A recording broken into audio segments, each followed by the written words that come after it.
Well, good morning, everybody. Hope you enjoyed um, today's show. This is a one of our first episodes, second episodes where we're doing things a little different with the uh, live. So listen, tune in, join in. We're going to play this. We have a special early morning Todd Mickens presents early morning praise show for you this morning.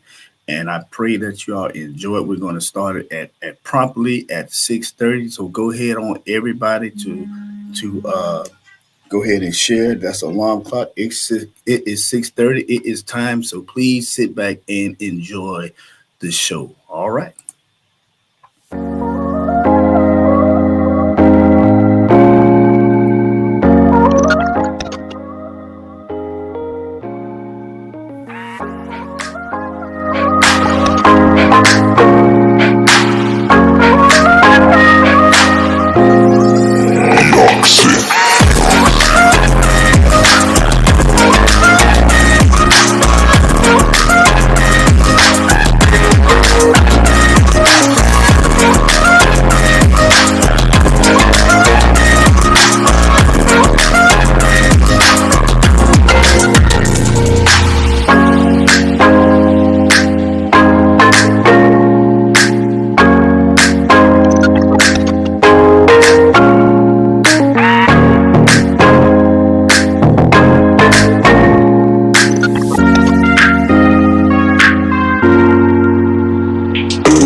demonstration. It's a grade A diaper. The old competitors, they all failed. The second, third, and fourth place. The number one brand was this cute leaf diaper. Yep, this cute leaf diaper right here. But what blows me away about it is you get this 50 pack for $12.99. All sizes, 0 through 5 for $12.99. And if you're in the metro area, they'll deliver it to you. Same day delivery, but you gotta be buying 2 packs. You ain't gotta go nowhere. Just pick up the phone, call the number, Discount Diaper World. And I'm gonna put a pamper on you too, Pablo.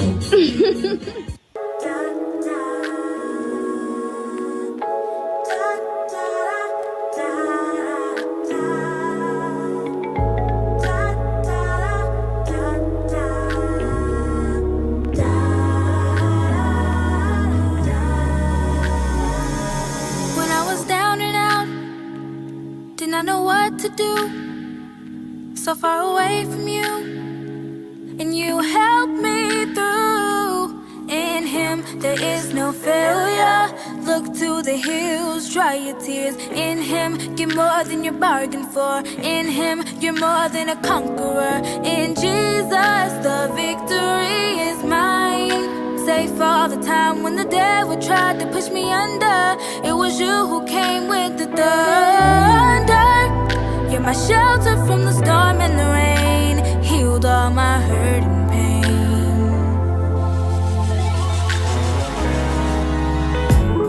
The victory is mine. I cannot be defeated. Although it may be hard, just go and win. The victory is mine. I cannot be defeated. Although it may be hard, just go win. How can I be defeated when all that I do is win? Your name is undefeated. You're really my closest friend. Things may seem kinda crazy, but it's working in the end just because you called me. Now I can rest assured that you will do just what you said. You've come through so many times that numbers just leave my head. Instead of stressing out, I choose to praise you now instead, 'cause I know you got me. The victory is mine. I cannot be defeated. Although it may be hard, just go and don't give up. The victory is don't mine. Give in. I cannot be defeated. You will win. Although it may be hard, just go in. I know you're feeling like you're in this all by yourself. And the more that you pray, it seems like things never change. But God promised he'll be with you, cover you to the end.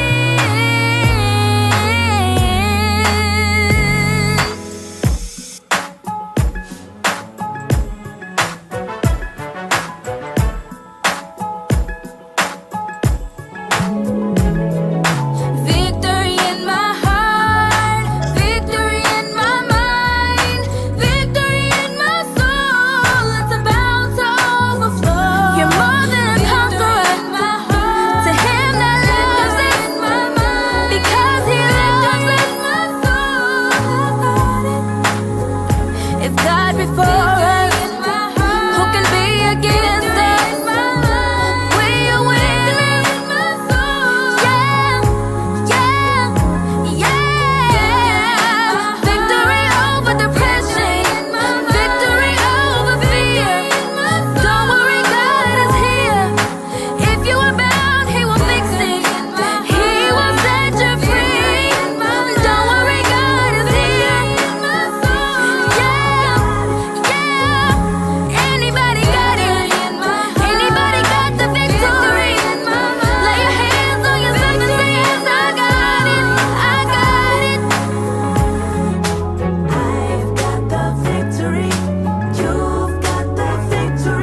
Saturday, February 25th. It's the 10th anniversary of C. Snell Productions at Brooklyn Baptist Church, 1050 Sunset Boulevard in West Columbia, featuring C.C. Williams and the Spiritual QCs, son of the late great Lee Williams. His first time here in Columbia. Let's have 'em. The Gospel Legends, Skylar Patterson and Predestined. It's gonna get better. The Sonny Brown Experience. Flossie Boyd Johnson and Favor. Blessed. The Gospel Originals and The Harmonizing Six. Tickets are $20 in advance and $25 at the door. VIP tickets are $35. Get your tickets from Midlands PCS, New York High Style, and Bishop J.K. Jefferson. For more info, call 803-479-5489. The 10th anniversary of C. Snell Productions. Sponsored by the Shad Law Firm, Timmons Contracting Inc., Connecting Elements, and Pink Butterfly Salon.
If y'all can't hear us in the back, we'll crank it back up. But sometimes I just have to sing it like I sang it at the house by myself.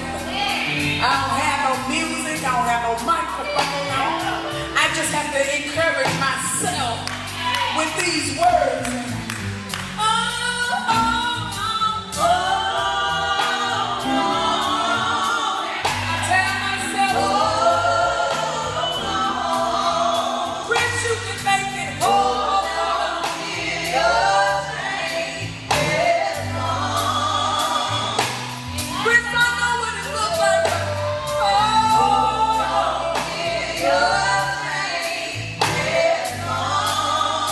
Somebody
diapers and wipes for my nephew, and I was blown away at the prices. The leading brands today are so expensive. So let me introduce you to Cute Leaf.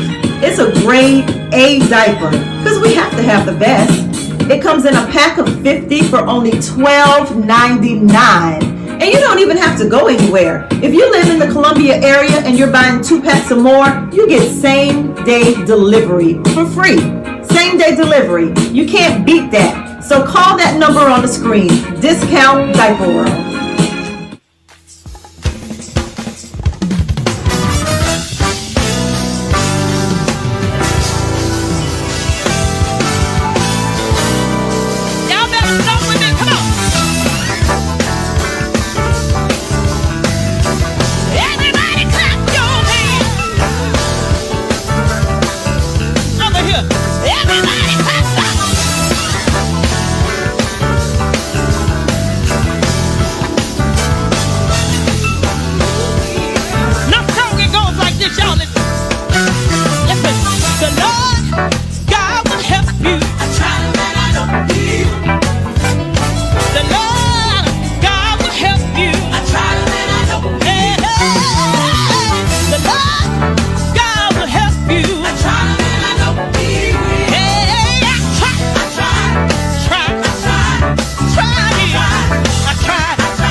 singing when you see me living right. When you see a good God Almighty living right. When you see me living right. Jesus,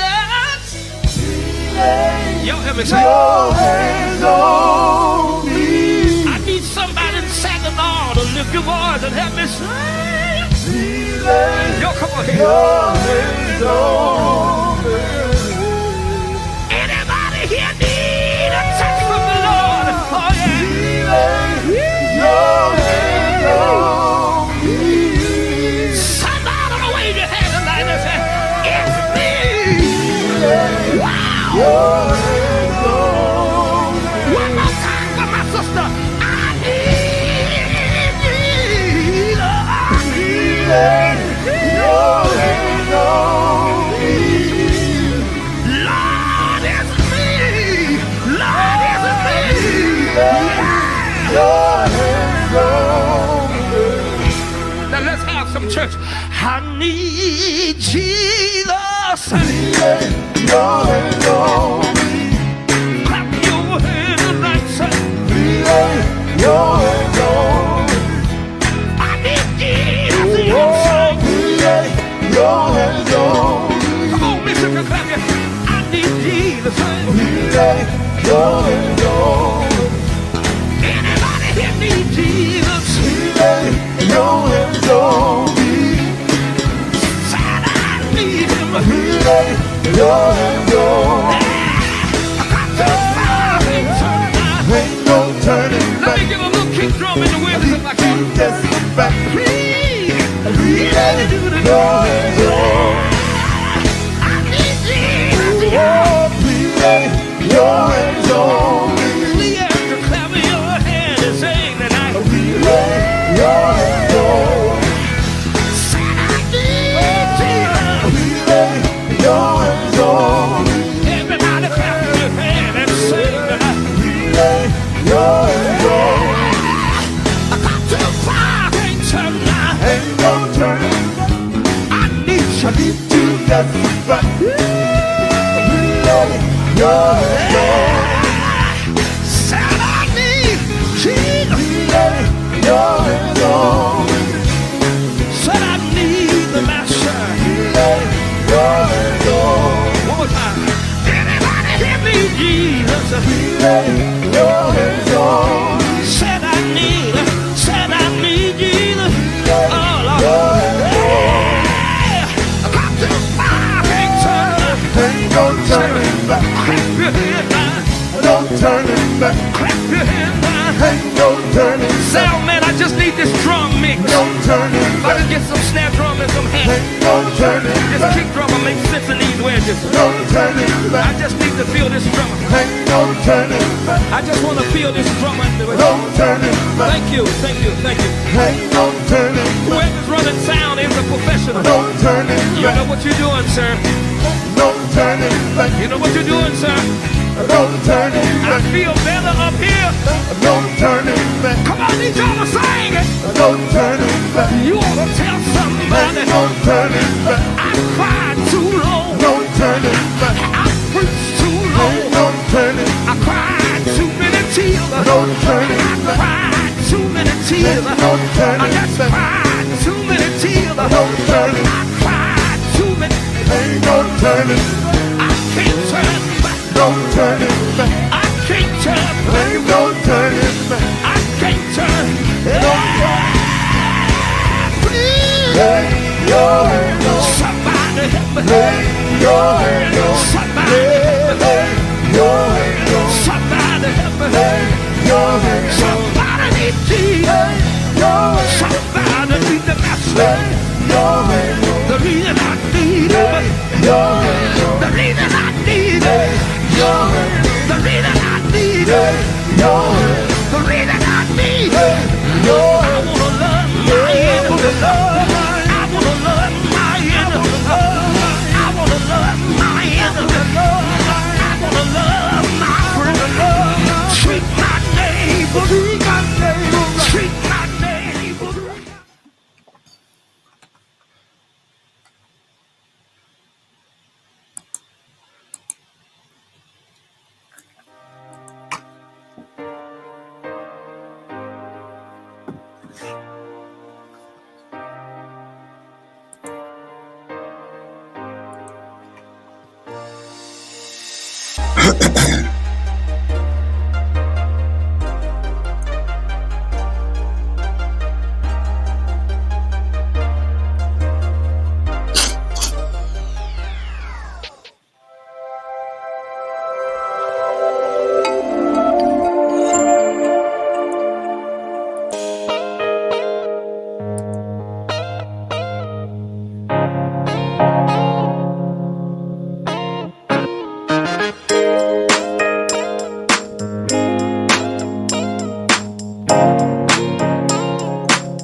All right, guys, listen. We're going to make a quick transition. So I want you guys to stay tuned. We're going to make a quick transition. You can see what the topic of discussion will be today. The topic of discussion will be the Memphis police beating / killing of TYRE NICHOLIS. I know you all have probably saw that by now. We're going to make a quick transition. I want you guys to stay tuned. Go ahead and wake your wife up, wake your husband up, wake everybody, especially the kids, because I have a message. I have something to say. Some people may not agree with my outtake or look on this situation. I may pull up the video, but I think everybody probably has seen it to some degree now. But this is our discussion for today. And I want y'all to tune in, man. It's going to be fun. It's going to be a good podcast. And if y'all enjoy the TV show, I'm asking that you do something for me. First of all, pray for me. Pray that the TV show continues to be a success. And also, if you enjoy the show, please donate to the show by Cash App Early Morning Praise, $ Cash App Early Morning Praise. You can see it down at the bottom as you see it here, scrolling across the bottom. Y'all see that right there. And you can also do so by Zelle.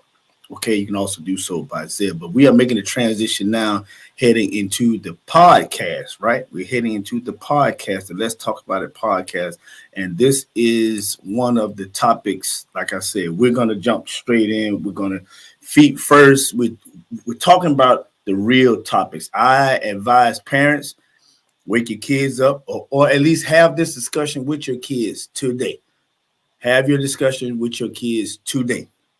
Please have this discussion with your kids today that we are about to do. So again, donate Early Morning Praise, $ Early Morning Praise. As you can see down at the bottom, boom, boom, boom. Y'all see it. Y'all see it coming out. Y'all see it coming out. Come on. There you go, right there. Different ways to donate. Okay.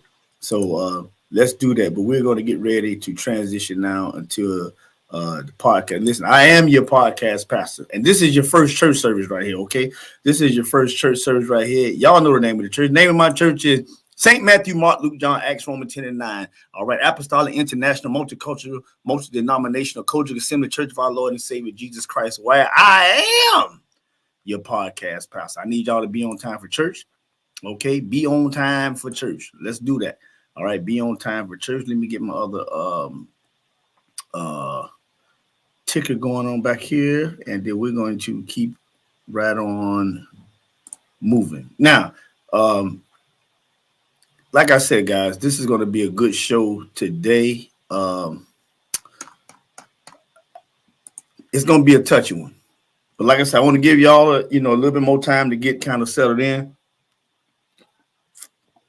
And I'm going to let's just make a couple of transitional changes right here.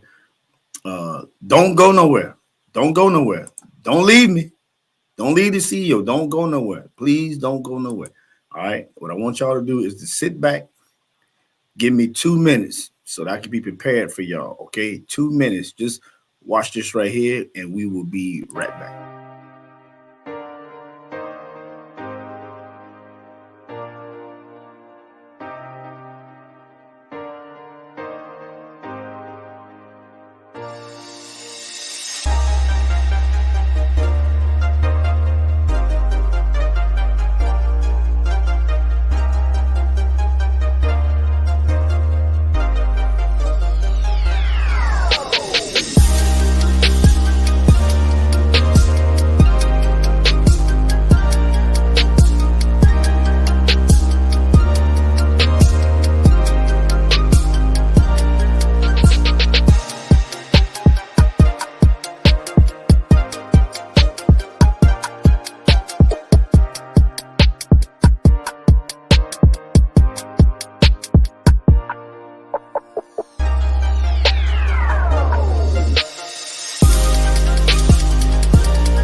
All right, listen up, guys. What's going on? Welcome. This is the Todd Mickens. You are tuning into the Todd Mickens Let's Talk About It podcast, where we are going to discuss a very sensitive topic this morning. Like I said, here at this podcast, it's a safe place to come, man, where we can talk about any and everything and have a difference of opinion and still leave friends at the end of the day. So again, I'd like to welcome y'all here to the Todd Mickens Let's Talk About It podcast. And we're going to dig in deep today. First, let me go back and thank some people who was tuning in already from the show. We got Cheryl Snell, we got Tammy, we got Sandra Sumter, we got Dale Wright, Kaylin Tennessee. What's going on, Kaylin? We got Elder Anthony Stubbs, we got Lisa Jones, we got Gregory Chaffin Sr. tuning in all the way from Louisville, Kentucky. Y'all, the show is reaching far.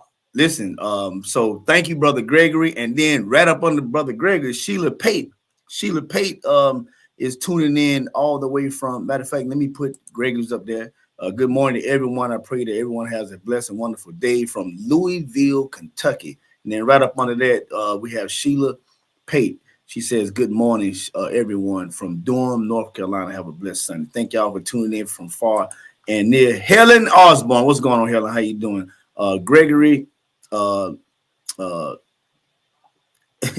he's about to get his shout on. Yeah. Yeah, Kaylin was in love with it. Kaylin loving it. All right. Cheryl supposed to be holding the throat cloths. You know, Cheryl, your usher duties are starting to fail. But I still love you though, Cheryl.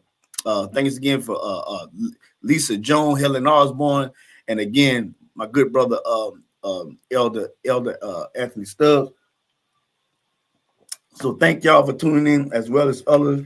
If I'm not mistaken, I saw on here Michael West. What's going on, father-in-law? My father-in-law was tuning in. I thought I saw Boogaloo Shrimp on here. What's going on, Boogaloo? I don't know if she's still on here or not. Sandra A. Jackson just tuning in. Thank y'all for tuning in. Y'all listen, y'all know what this the topic of today is, okay? This is going to be a touchy topic, okay? It's going to be touchy. So bear with me, okay? This is going to be a no, we're not doing that. My bad. That's the wrong thing. So this is what we're talking about right here. Okay. Matter of fact, let me go in and edit this. We're talking about, let me see. Let me do this right here. Y'all give me one moment.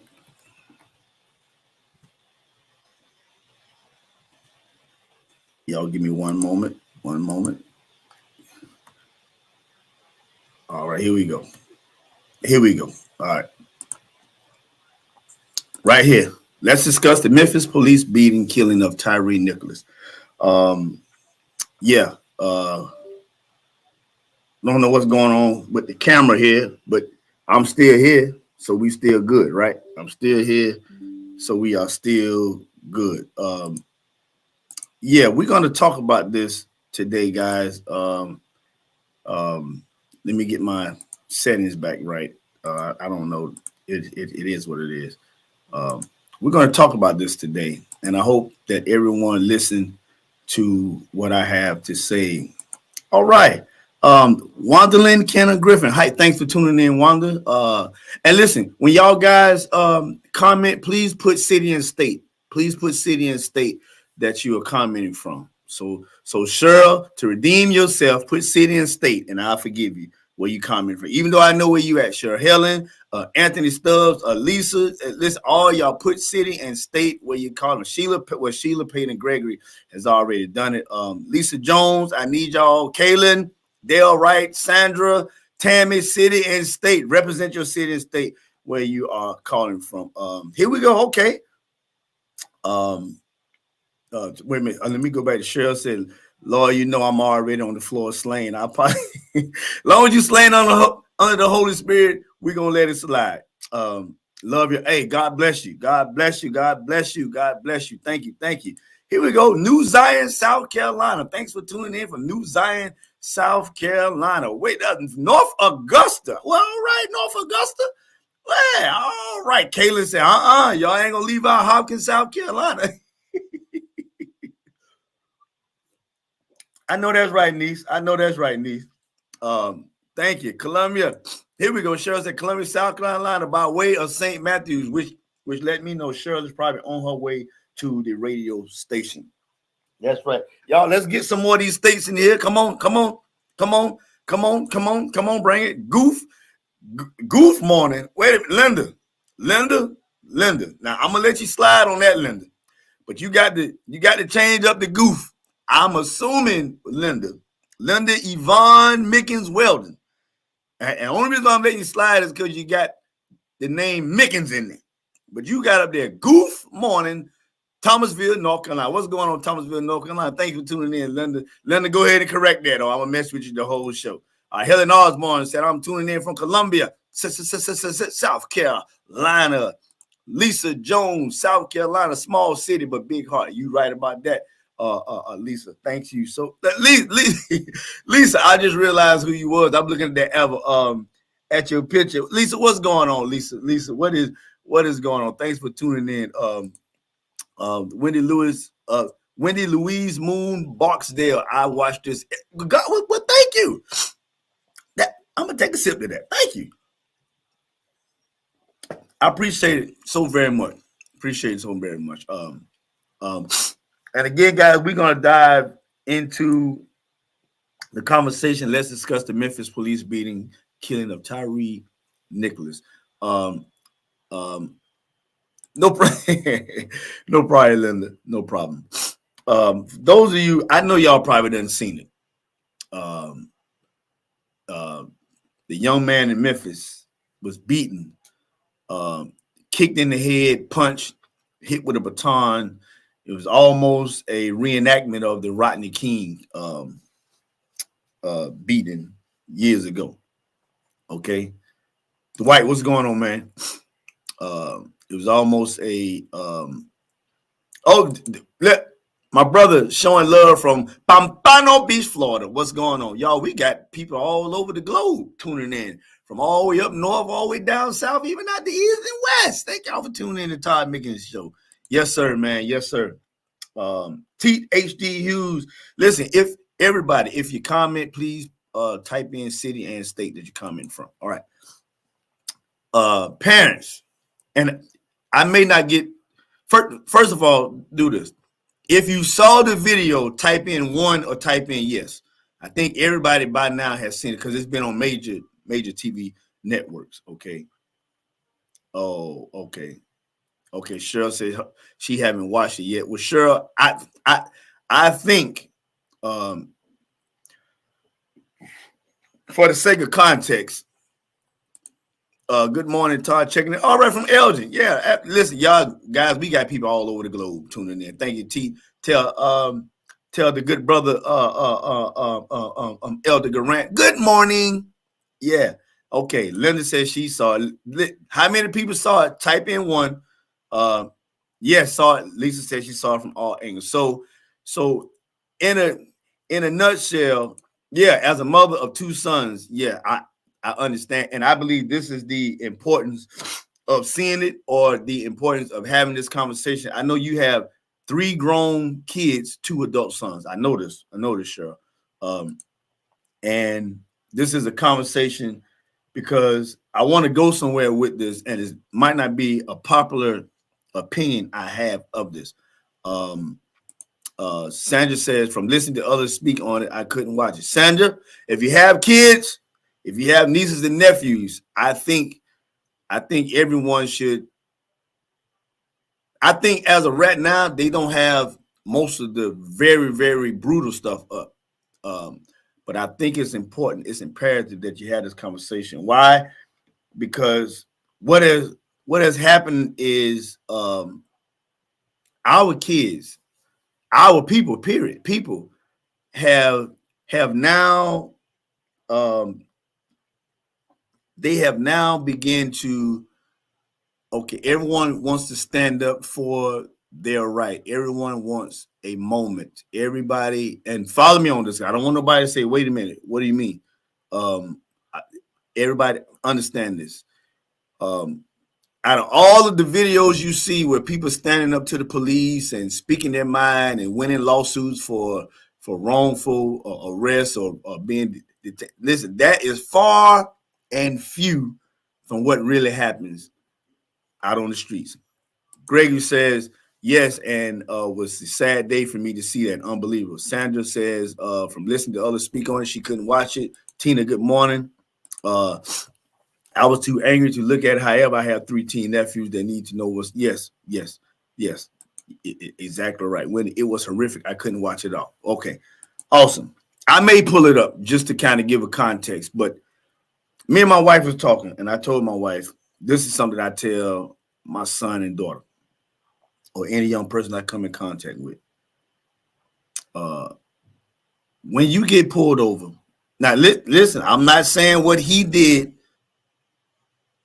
You know, what I'm saying is your job, your only mission in life, more to me, now this is my opinion, more than you standing quote unquote up for your right, or you making a statement, or you going to, and I'm not saying that this is nothing that he did, but you're going to stand your ground and the police ain't going to do you this way, ain't going to do you that way.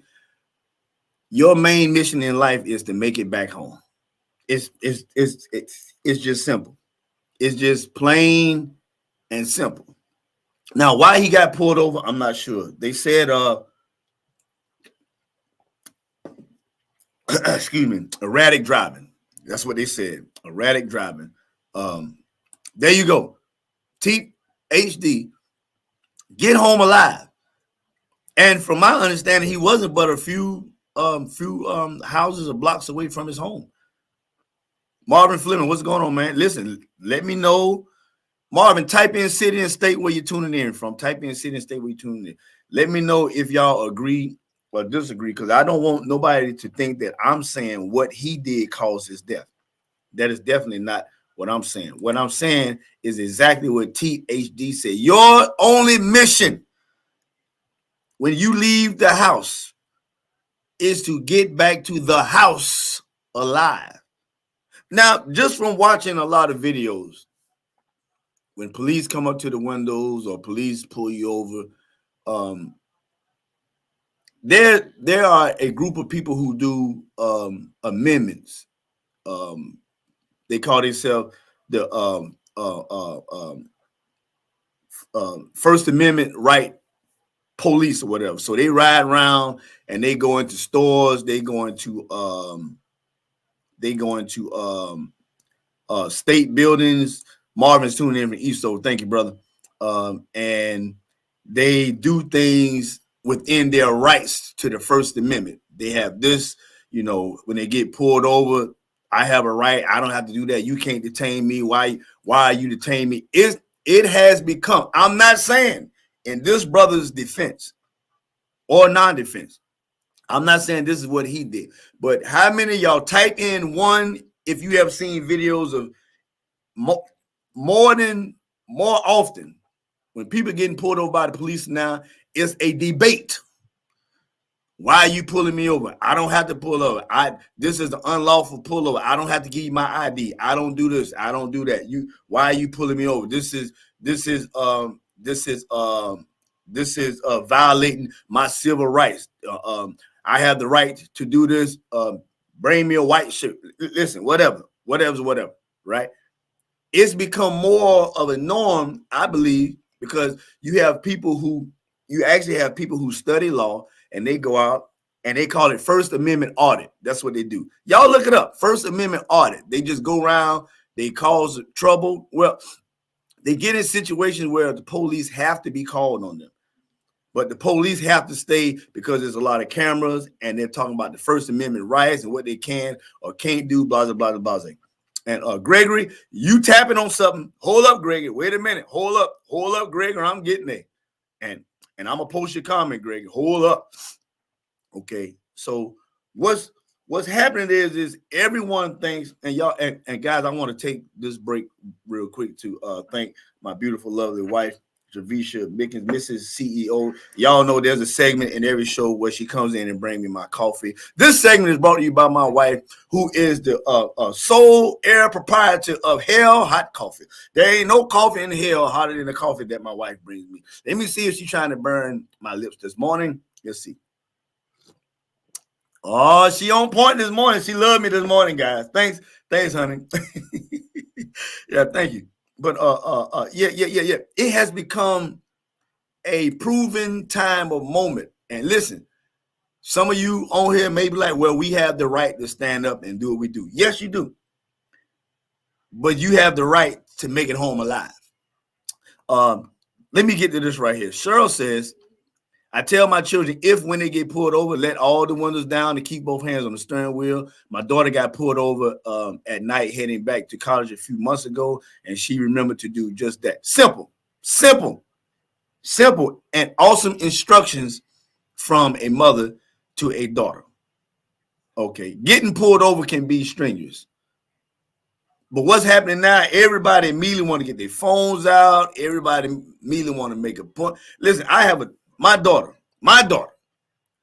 has probably, she is very challenging to say the least. My daughter has, the, I don't want to say the attitude or the mindset about, which is a good thing. Nobody's going to talk to her any kind of way. Nobody's going to do. I think a lot of people have that. But see, me and my wife always say, now she ain't never disrespected no adult, no authority figure. But as a parent, for my daughter and my son, for your daughters and your son, my first inclination is, baby girl, son, I don't care if you didn't do what they said you do. Your only job is to get back to the house. Because our fear was always the white man pulling us over, the white man killing us, the white man beating us, the white man. Now listen, this is where we're going into Brother Gregory Chaffin Sr.'s comment. Listen, he said, but it's not for our black officers to do such a terrible thing like that. Just another breakdown in our black community. Listen, I told my wife yesterday, more often than not, you'll be surprised of how many the black police are doing this to our own people. And I'm going to take a sip of coffee off of that. And this is in honor of Dr. R. Reese, with Dr. Reese. For those of you in the E2M program, you know what I'm talking about. Yeah. Again, now, I'm not saying what he did was wrong. I'm not saying what he did was right. Because the only video we see as of far is when he finally stopped the car and the cops was belligerent, cussing him out, get the F out the car. We're going to shoot you. We're going to do this. Now, Sandra, thank you. Thank you from Hopkins. Tuning in from Hopkins. Hopkins is really filling up the place today. Listen, Cheryl said it. I love this right here. I'm going to go back to Cheryl's comment. When you get pulled over, and it's not being less of a man, Shelby Brown. What's going on, Shelby? What's going on, my brother? It's not being Tina Tippins. What's going on? It's not being a less of a man or a woman that when you get pulled over. Okay, I need to get my man Eric in here too. Matter of fact, I'm gonna see if he when you get pulled over, best thing that you can do is you could just go ahead on and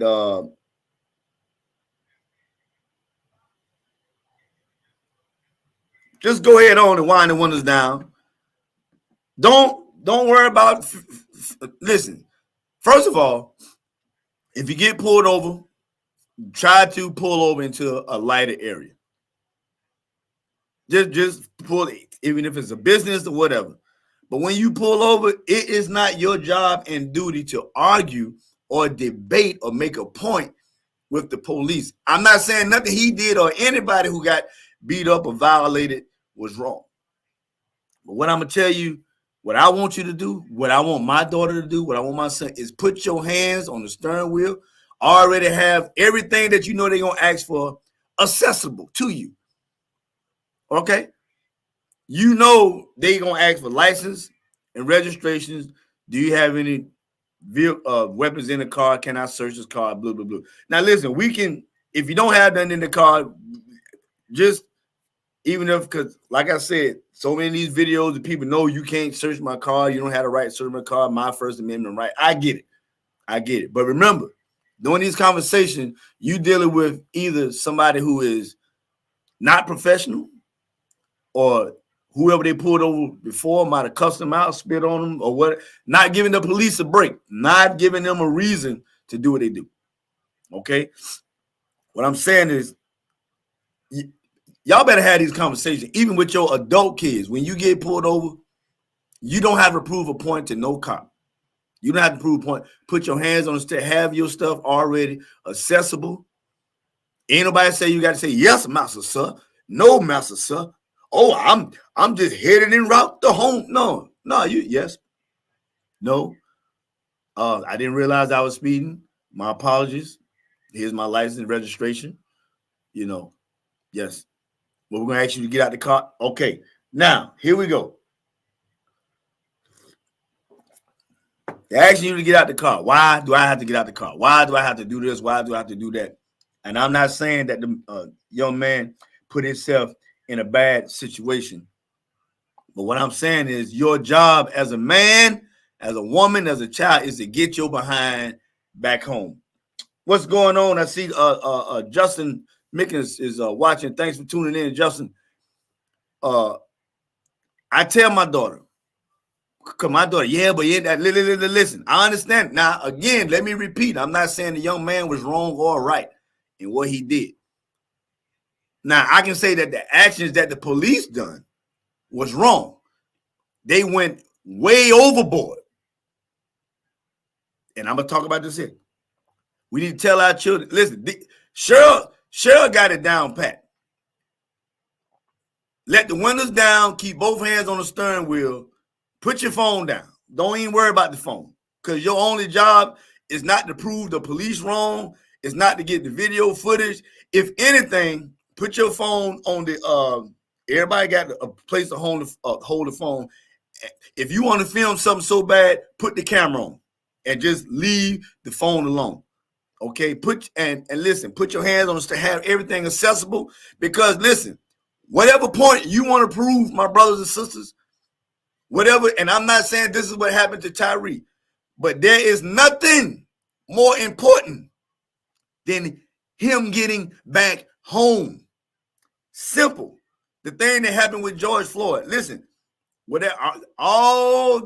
everything that happened, all the stuff that happened. Now, everybody know the people that dealt with George Floyd, they was wrong. George Floyd complied. The knee in the neck took him out. Now, people want to say, well, the stuff that he did beforehand led up to what happened, as far as he was trying to get rid of illegal fake money, whatever. Listen, all this stuff. People can march. They can remember your name.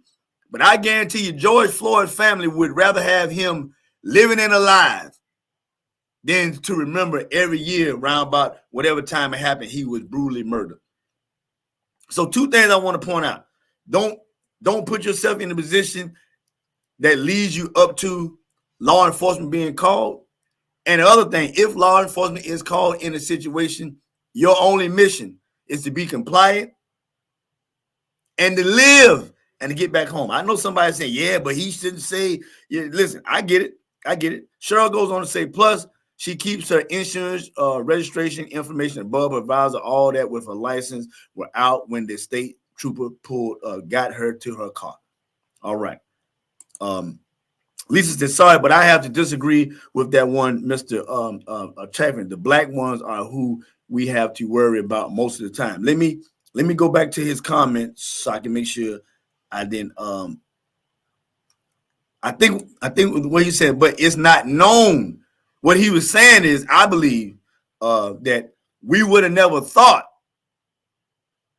because I don't think he giving them praise. He just said, hey, I never would have thought, especially in the day of era after the George Floyd thing, that our people, because what they was doing looked like they were used to doing it. Am I right? They looked like they was used to, look like, hey, heck, they wouldn't worry about their body cam. They know cameras everywhere. Because when the scene of the crime happens, the first thing that they do is, well, police, they gonna police each other. They gonna make sure they store right. But they looking at homes, they looking at ring camera. They going to your house, ma'am. We want to know if, ma'am or sir, if you have a ring camera, if you have any footage or you caught anything that's going by. They looking at cameras on the pole. They looking at all this type of stuff. I think more or less he was saying it was a disappointment. Okay, but Lisa says, let me go back to it. The black ones are who we have to worry about most of the time. I told my wife yesterday. I said, you'll be surprised. Some of these brothers. Oh my God. They waiting. They want. I had a police that went to our church. I ain't gonna call his name because I don't want to put him out there like that. Well, I can say it. He told me this. He said, Mickens, when I get a call to domestic violence, whether it's to a house or whatever, he said, my blood is already boiling. He said, when I get there, my intentions, he don't care if the perpetrator or whoever is on the front porch, if it really wasn't a brutal, he said his intention is to hurt somebody when he get there. That's what he told me. And he was a police at our church. I was attending. He said, oh yeah. He told me, oh, somebody going down. I wonder if I can get Justin Rufus in here. Justin Rufus is let me see. Is he see if I can get him to chime in. Yeah, he said, oh yeah, somebody, he said, whether you comply or not, somebody going down. That's what he told me. He said somebody going down, and they going down hard.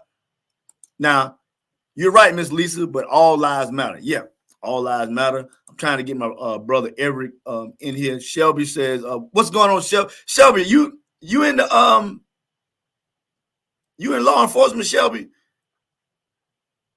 Let's go, big bro. Lisa said yes, which is why us on the police force need not to conform to the norm. Lisa, I'm gonna tell you what I tell my wife all the time. Our people have a natural disgust and a urge to do us. Listen, you ever seen black people fight any other race and be so at the point where they want to kill and destroy? When we fight each other, oh my God, nobody can pull us off. Nobody, they got the, I'm gonna kill him. I got it. But when we fight white folks, y'all look at some of these videos when we be fighting people. Yeah, search it. We put less energy into fighting every other race. If we knock them out, we just gonna hit them and go on back. Most of the time, when we fighting black on black, even the females down to the men, we trying to take each other. We just got so much aggression. I told my wife, I said, baby, you'd be surprised. You would be surprised. Any little thing and dig this, believe it or not. Now, according to my training, let me get a couple more comments. I feel like all officers need to have psychological evaluation yearly. I can agree with that. Sandra A. Jackson said, I totally agree with you. Okay. Justin, what's going on, bro? Honestly, opinion, black officers getting away with these kind of things, especially, bro, listen, y'all, bro, thanks for tuning in, Justin. I've been saying it. And listen, as well as myself, I know my brother has had a few interactions with the police, okay? He just had a couple of meetings with the police, as well as most young black. I can assure you, my God, if y'all ever hear me, when they be around Leon a lot and they be smiling, them jokers, listen, they can't wait to get a hold of you. And listen, I'm a man. Don't come up to me grabbing my hand and grabbing my wrist. I'm a man. And I noticed something during this Tyrese Nicholas killing. And I told my wife, I said, when you are apprehended by more than one person, you have several people giving you orders. One person, lay down, turn over, get on your back, give me your arm. When they was telling him to turn over, they had one arm pulled out here. It was impossible for him to turn over They had one arm folding him back. I told my wife, now I was in the United States Marine Corps. I had some training of riot control. Now, let me explain this to you folks. This is what police or law enforcement are. They are not taught to come puppy love you when they grab you. In our riot control training or either combat training, once I put my hands on you, the least little flinch, matter of fact, I'm not even giving you the opportunity to flinch. I am taught automatically to inflict pain because I want you to listen to what I say. I'm trying to fold you up. That's what I was taught. When you go in, when you assess a situation, I'm going to inflict pain. But let me tell you the struggle. Let me tell you the disconnect with police and apprehending somebody. Sir, a man or woman's natural inclination or natural response to pain is to get from out of that painful position. Now, I'm going to let y'all think about that. Sip on that right there. And bro, you're right. Listen, black officers been getting away with those kind of things, especially in the black community. Now, y'all can be all pretty on here that, well, I ain't gonna dog out black. Listen, now all black officers ain't like that. But I bet you some black officers that can tell you, well, yeah, it's some of us that I really, yeah, we be doing some crazy stuff. Yeah. Huh? Lisa says, Cheryl Snell is correct. I had to have a conversation with my son and daughter when they started driving. Yeah. Good morning, Tim. What's going on, man? How you doing, brother? Gregory says, you're right. It's not known. Yeah, it's not known. Or better yet, because I'm going to tell you about the black community. We like to keep things hush-hush. That's why some of these people still out here child molesting and raping the daughters and sons in the family and stuff. Y'all know Uncle Watermelon been messing with them little children, but because he family, we gonna keep it hush-hush. No. Y'all need to tell on him, send his behind the jail, and let everybody know if you had your children around Uncle Watermelon or either Auntie Orange, you need to ask them, was they touched? Ain't no keeping it silent. I'm trying to get Justin Rufus in here. If I'm not mistaken, he's still Highway Patrol. Okay, Shelby said, I used to be a probation officer, but never patrol. Okay. So Shelby, let's be honest with you, brother. Shelby, did you see excessive force in your probation time? Or you may or may not want to answer that. I don't know. I don't want to put you on the spot.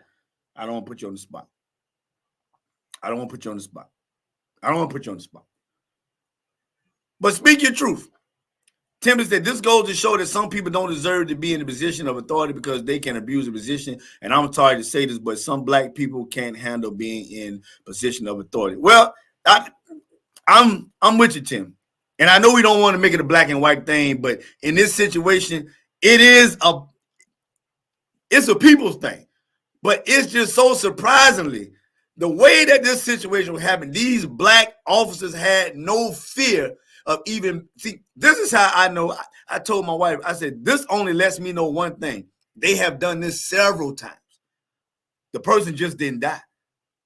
They have done this several times. They had no fear of being, listen, because first of all, they going to get their story together. They know to say he tried to reach for my gun. He wasn't complying. If you don't comply, we're going to do this. Now, listen, I need some law enforcement help here.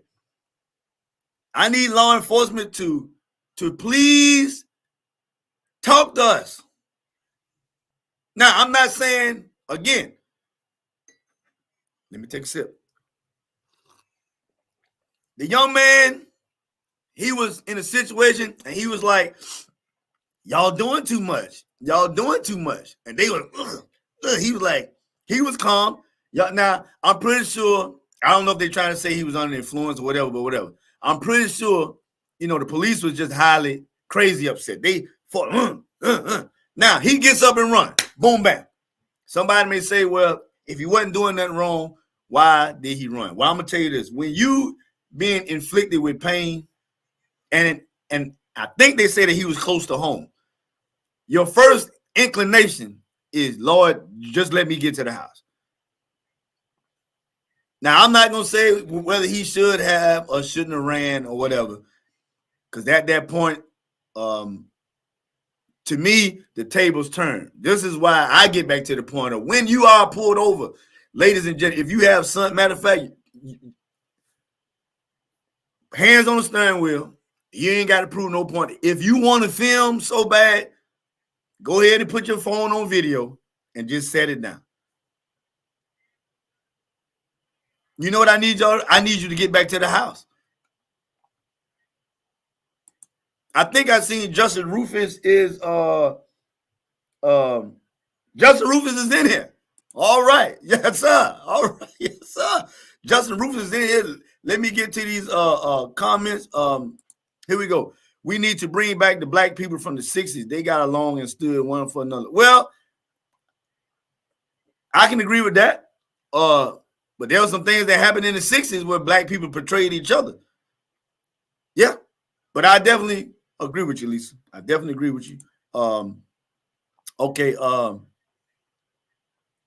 Timothy Wesley says this is a prime example of authority abuse. Justin Rufus, I think I did supposed to have you on before, because I know you was telling me something that happened at a graduation, or either you was talking about something that happened at a graduation one time with a lady, and you could have had the choice to arrest her, but you had to use your cooler head bearings to just let the situation. But just do you have time or the capabilities of coming live right now? If so, I'll send you the link. But if not, Justin, could you give me a assessment? Not no wrong or right, or either you can do it wrong or right. Justin, if I'm not mistaken, he is still in law enforcement. And I do want to have the conversation of what was done wrong or could have been done better, or what should we do? Because I know Justin, if he's still involved in law enforcement, he know what I'm talking about. We got all these First Amendment auditors that's out here. Everybody wants to prove a point. Justin, what is your take on what's going on? Can you come live? If you can, man, I would send you a link and we just had this quick conversation. Or anybody who is involved in law enforcement. We need to talk. Reaction, wrong or right. So now, how do we trust those who are law enforcement, the police, black? There you go. There is a major disconnect.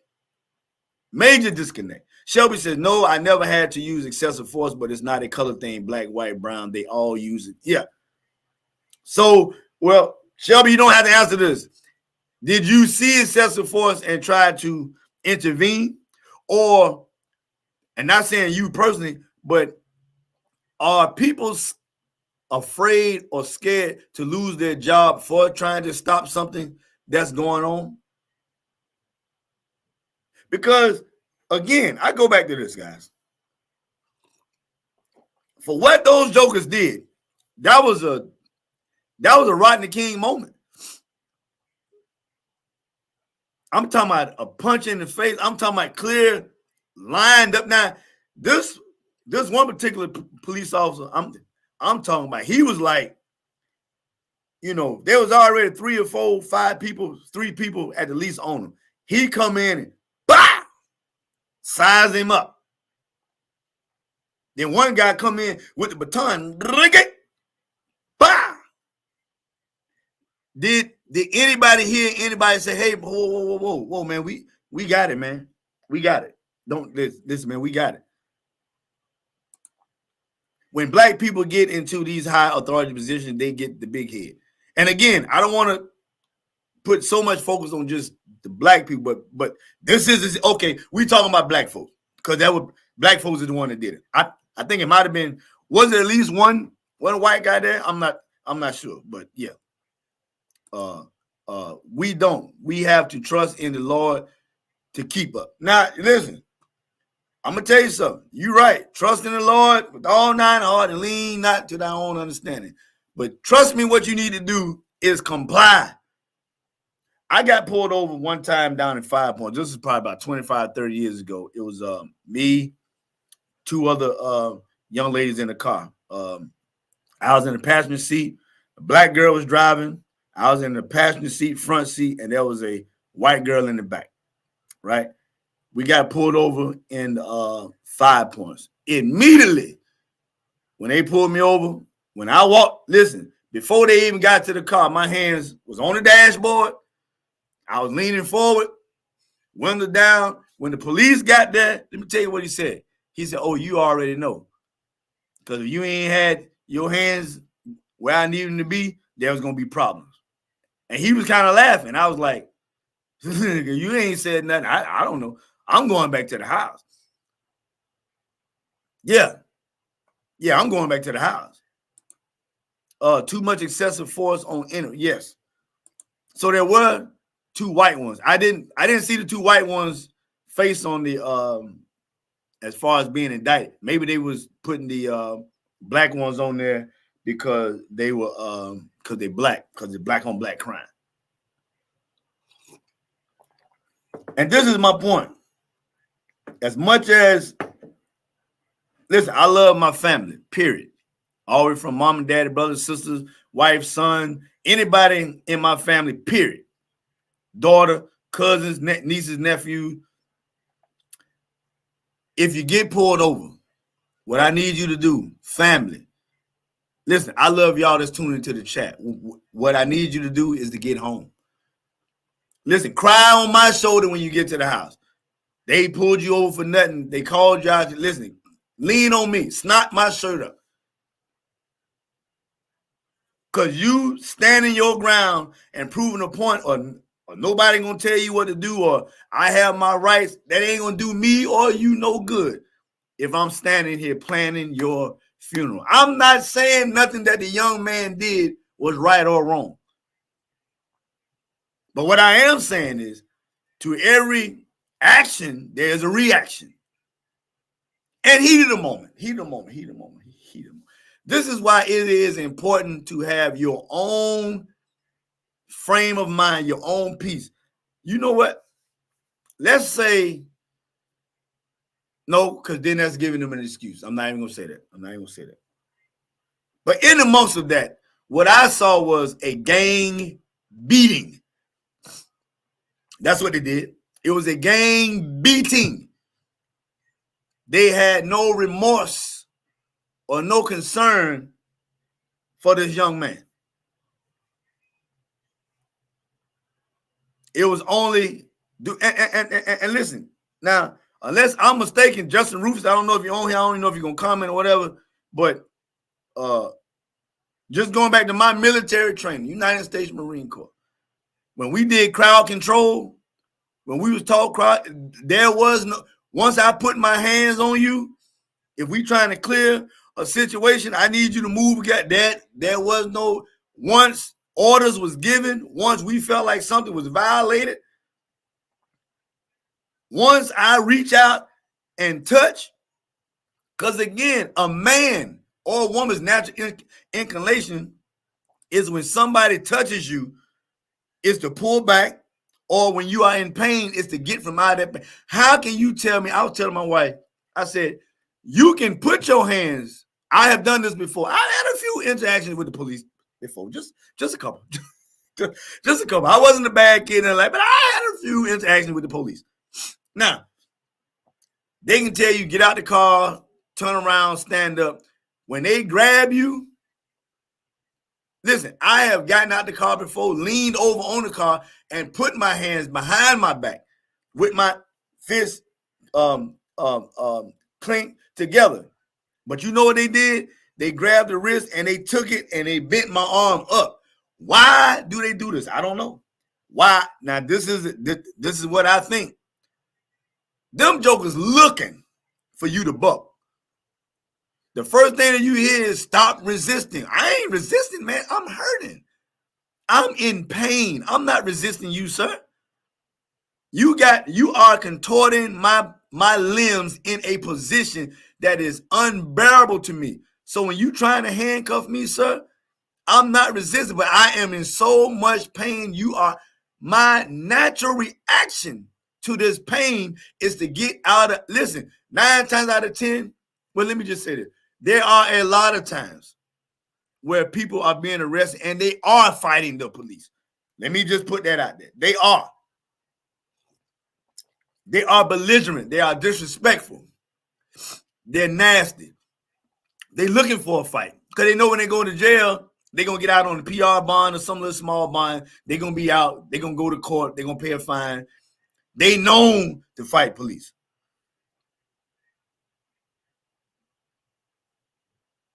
Let me tell you something. When they grab you, and listen, if I'm anybody in here that got law enforcement, listen, tune in. Matter of fact, let me tell you what I'm about to do right now. I'm about to do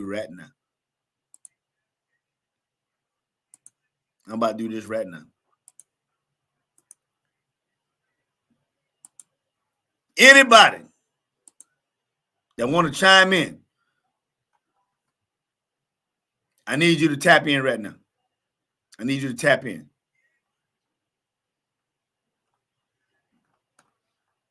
I need you to tap in. Matter of fact, let me find a comment. And I'm going to post it. And let me go back. Jabari, law enforcement needs to reevaluate how they handle human life. Wounding to kill when a person doesn't pose a threat is not the way. As far the person being pulled over needs to de-escalate the situation, know your rights, and don't immediately play victim trying to call. Yeah, there we go. But bottom line, know your rights. Don't immediately play victim, and you don't have to do a YouTube video. You don't, because listen, as many videos as you see people telling the police off, call the white shirt. No, call the white shirt. Get the white.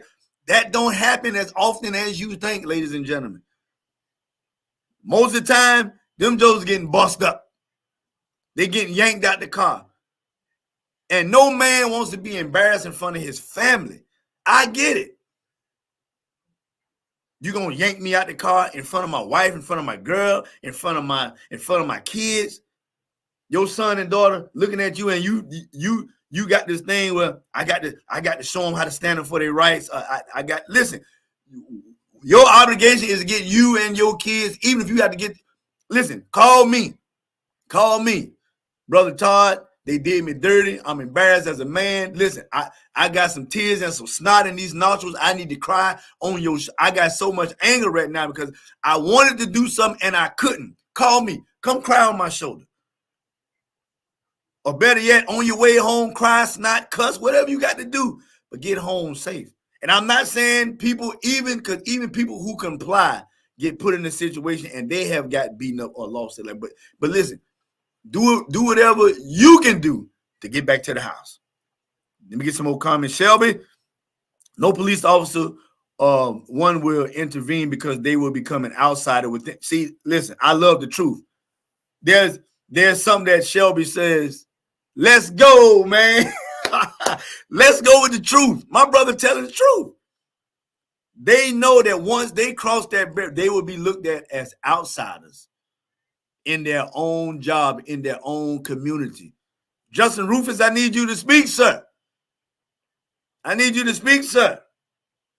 Talk to me, Justin. And Justin, let me say this. This ain't coming in a way of I want you to be proven wrong where you got to stand up for the police officers or the police force or law enforcement and or say who was right or wrong. I just want you to give insight as an officer, just your opinion on what happened or what went on or things that could have changed. So I don't want you to think if I get you on here, I'm gonna try to get you something that's gonna trip you up. Just like Brother Shelby, he just giving answers, or either you can be like, nah, man, I ain't gonna mess with that. I get it. Or we can have we can plan to have an interview and we just go over these questions. Tim says it's getting to a place where folks will be scared of law enforcement because of these events. What happened to the young man and others like George Floyd can happen to anyone. In this day and age, you don't know if getting pulled over by the police would be a peaceful or harmful event.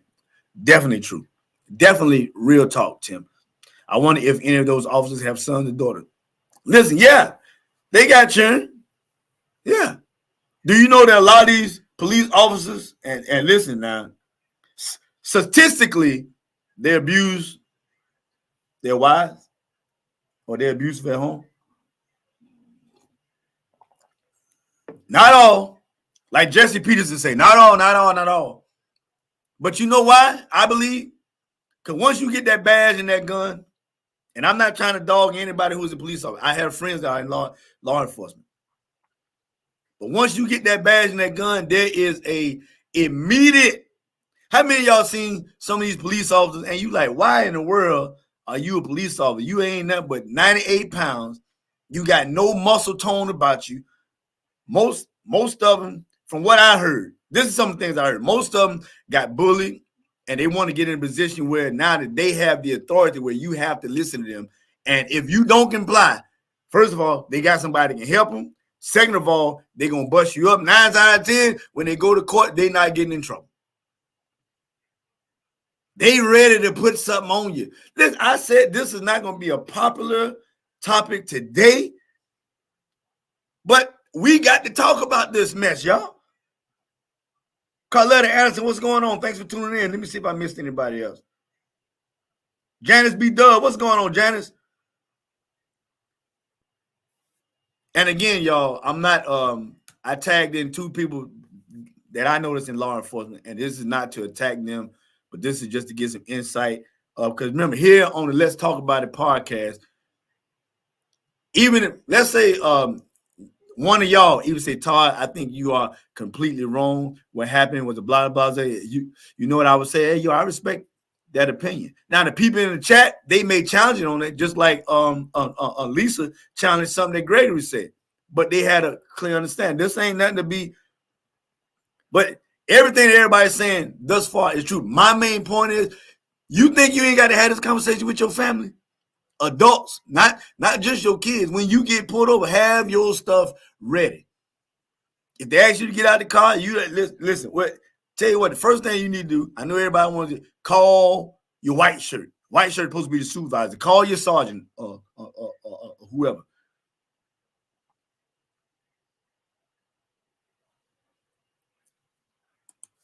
Lisa said they won't. Yes.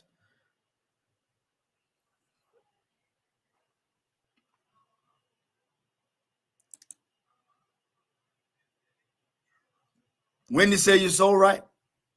Gregory says anytime something like this keeps going on, sometimes they refer to training or retraining. So what is the proper training to make it right for the police and for us? Listen, I'm gonna tell you right now, they ain't changing no training. They no. What they listen.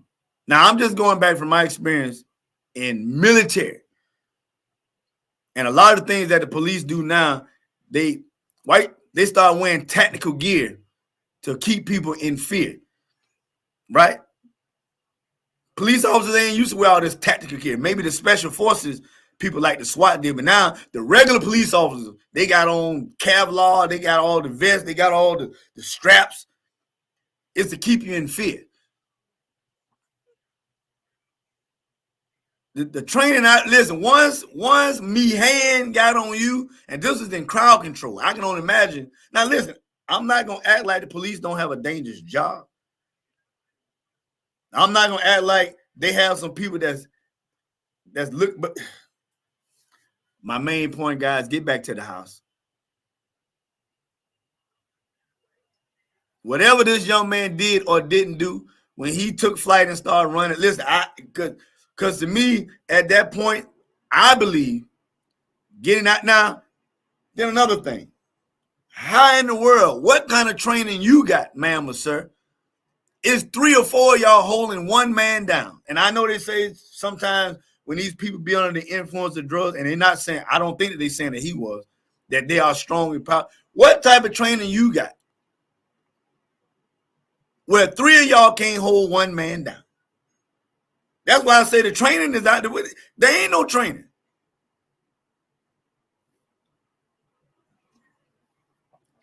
What in the heck training you got?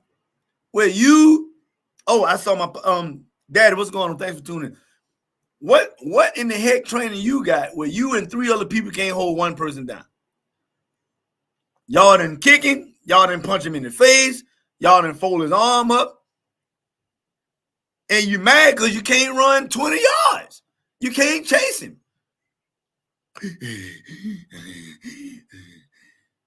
Y'all ain't gonna like me today.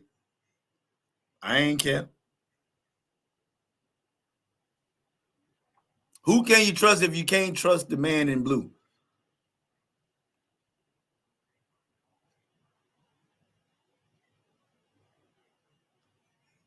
And I'm going to go back to something that Justin said, my brother Justin said earlier. It's been going on in the black community. This is not the first time. I told my wife, I said, look at the actions that they did. They did it with no remorse or no fear of cameras, period. If this young man hadn't died, we wouldn't have seen this video, I don't think. They was called the Scorpion Unit. The Scorpion Unit. The Brotherhood. It's a game. Now, again, anybody on here who in law enforcement, you may want to say, hey, brother, but listen, I'm going to tell you, I got friends that are in law enforcement. And I can have this conversation with, hey, brother, you need to, not in a forceful way like it's their fault. Because I don't think those who I know personally do those type of stuff. But I can't say in the heat of the moment they will or they won't, because I don't know. But what I do know is those actions that was taken was actions that was done before. And yes, it's a proven fact. A lot of law enforcement, they are abusive at home. You ever been in a store with an undercover, not an undercover, but an off-duty police officer? These jokers, they be on duty or off duty, which I get it. You're a police officer 100% of the day. They is looking to bust you up. Looking to bust you up. Some, not all. Like Jesse Peterson say, not all. But we have a responsibility to get home. Ladies and gentlemen, let me see what y'all saying up in here, because I can't, let's see. 5 black cops. Excuse me. Listen, anybody who chiming in, please, city and state where you're from. And if I mess your name up, please forgive me. Negus Alfredo Nidol. Negus Alfredo Nidol says 5 black cops. That's important, guys. I don't care if it was some other white cops. That's important. Shelby says, once you become an outsider in a department, no one will back you up or come to your aid, so most officers just would stand there and allow the excessive force. Now, they said also, this is an awesome point, thank you, Shelby, that they are charging the EMS and firefighters who stand. Why do you think the EMS and firefighters didn't do nothing? If this is true, why do you think that they didn't do nothing? And I ain't saying that they shouldn't have did that, but why? Them jokers know. Because when EMS go places and these people high on drugs and they get the bucking and acting crazy and fighting them, who they calling? They calling backup, which is the police. They know if they had to intervene, if they had to go touch that man and try to get him right. But first of all, their first inclination is to think that when we saying we heard of something, that we lying, or ain't nothing wrong with him, or he good. Let him bleed. Let him cough. He'll be all right. You know what needs to happen? They need to put video cameras in these ambulances. In the ambulance. Y'all ain't gonna like me today. They need to put cameras in the ambulance. The EMS need to wear videos. I bet if EMS was sitting over there saying itself, even if you wanted to intervene once you got there, what are you gonna do to the big brother, to the police who supposed to protect you when you, because I'm pretty sure those police officers and EMS, they probably see each other at least once or twice a day.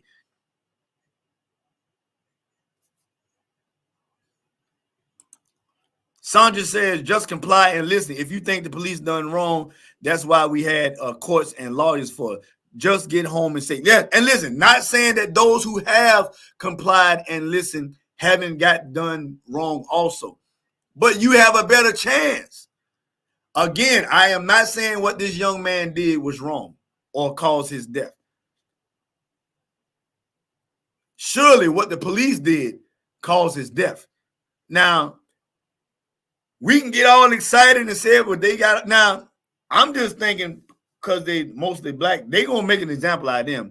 But don't be surprised. Don't be surprised or disappointed if nothing happens.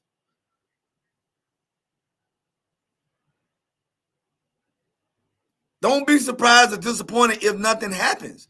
Because you know what we're gonna do if nothing happens? We're gonna march. We're gonna burn up a couple buildings. We're gonna break some windows. And then we're going right back to the same thing.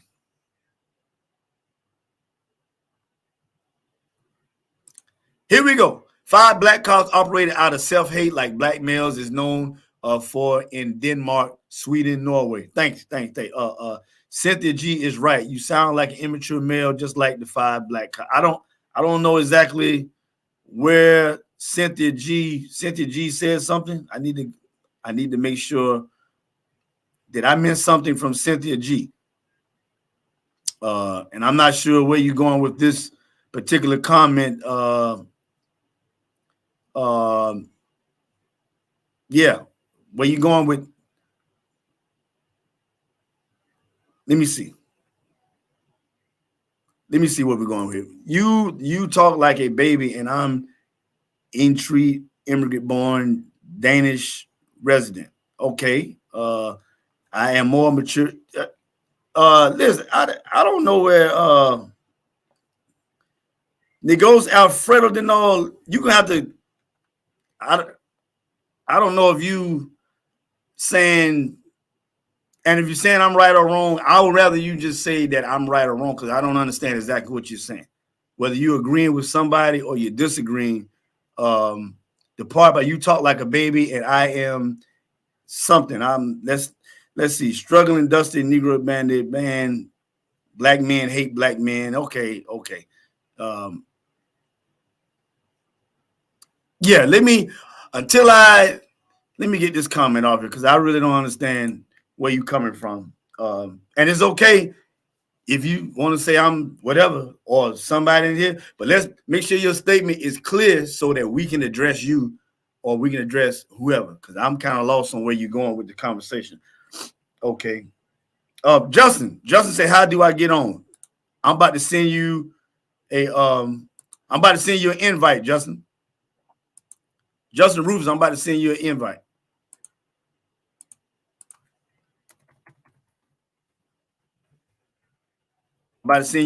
Justin.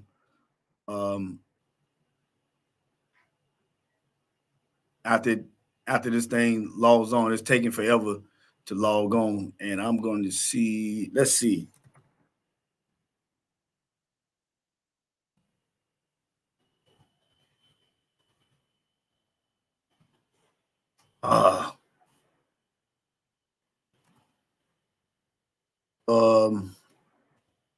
Let me do this. Let me go here. Justin Rufus. Okay, here we go. I'm about to bring you on, man. And what I'm gonna do is, I think, let's see.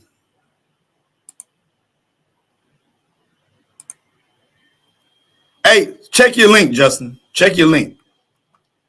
Check your Facebook Messenger, Justin. Check your Facebook Messenger. And I got you. I'm trying to get you on. Check your Facebook Messenger. Wendy Louise, it's a shame how everyone is treated by law enforcement. Get bashed knowing. Yes. And niggas, wait a minute. I think I see where niggas is coming from. Yeah, we're not gonna. Yeah, and you tuning in from okay. I see where you coming from. I don't know if you're trying to troll or you really trying to get out a point. But either way, I entertain you. I entertain you. Reverend ABC, good morning. What's going on, man? How you doing, brother? Jabari says, when they pulled up, I heard them call him nothing but derogatory names and using foul language as if he was less than a human.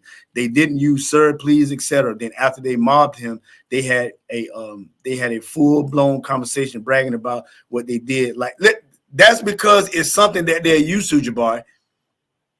It is nothing that is not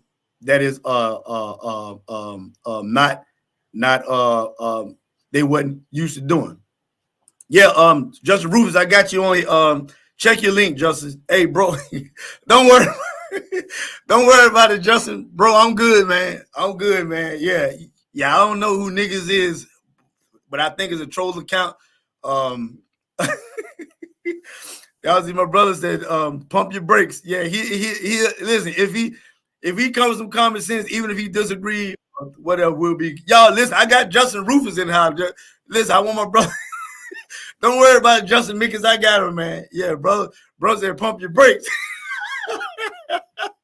But listen, guys, coming in, you have I have a hacker. That's what it is. I see I got a hacker, guys. So I'm not going to entertain him anymore. One last comment before I pull up Justin Rufus. Our constitutional laws and rights were put in place to protect us, people, to provide a safety environment, but those laws and our rights are not working for our black and white community. Thank you, brother. Great. Listen, without further ado, let's give it up for my brother, Mr. Justin Rufus. Justin Rufus, man, what is going on, man? What's up? Listen, first of all, tell the people who you are and your occupation. I'm Justin Rufus, born and raised in Rummet, South Carolina, Sumter County community. I am 12 years law enforcement. 12 years law enforcement. Now, we were supposed to have, I know we talked about it once before, you coming on and talking about some other stuff that was happening, but let's just get straight through it. Mm-hmm. From your perspective, I have a friend of mine, and I want to pull up his comment. This right here. Know if you can see it. Once you become an outsider in a department, no one would back you up or come to your aid. So most officers just would stand there and allow excessive force. Now, you don't have to answer this, or you can, but have you seen excessive force and kind of like, I don't want to say turn the other cheek, or you had to try to intervene, or do you know a situation where people are afraid to say something because they have to protect their, I guess their protection, because those out there are your brothers, right? And you don't just go ahead. You know what I'm trying to say. Yeah, I kind of get where you're going.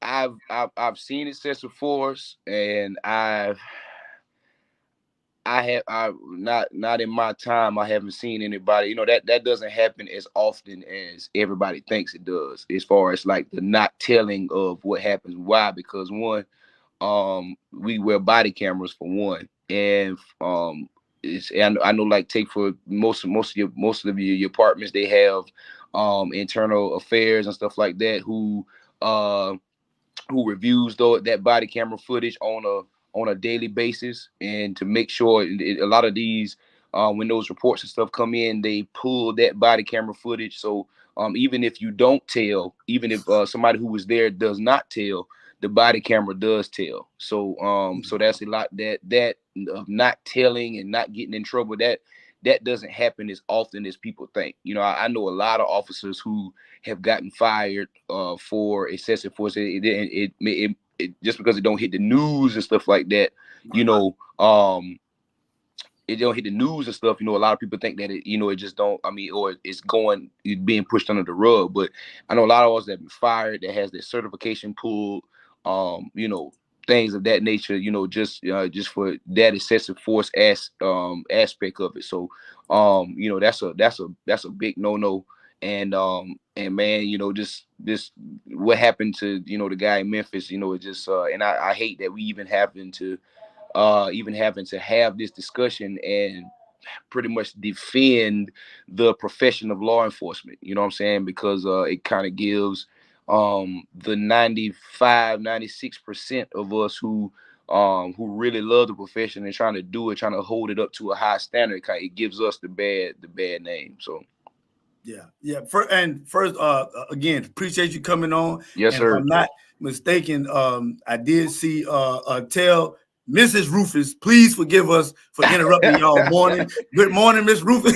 I don't know if y'all got your coffee and your bacon going on this morning, but Mrs. Rufus, good morning. Thanks for allowing Mr. Rufus to entertain us this morning. We were about to get right. You know us, we church musicians, so we gotta get there for sound check and all that. So So yeah, she said, you got 2 minutes. You got 2 minutes. Yeah, appreciate it. Listen, man. What, since you got to go, I know you got to go.